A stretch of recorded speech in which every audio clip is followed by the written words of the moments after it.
আসসালামু আলাইকুম। আশা করি তোমরা সবাই ভালো আছো। আমিও ভালো আছি। দেখো, এই গরমে আজকে আমি খিচুড়ি রান্না করেছি। আমার সাহেব বলেছে খিচুড়ি রান্না করো, আমি বলছি না, এই গরমে খিচুড়ি খেলে শরীর অসুস্থ হয়ে যাবে। তাই আমি খিচুড়ি রান্না করেছি, ডিম ভুনা করেছি আর খিচুড়ি রান্না করেছি। তোমরা বলো, এই গরমে কি খিচুড়ি খাওয়া ঠিক?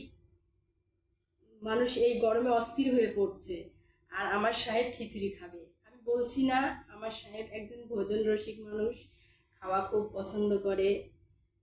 দেখো, আমি খিচুড়ি রান্না করেছি। দেখো, খিচুড়িটা অনেক সুন্দর হয়েছে। এই ডিমটা ভুনা করেছি, ঝোল রাখি নাই, পেঁয়াজ দিয়ে শুধু ভুনা করেছি।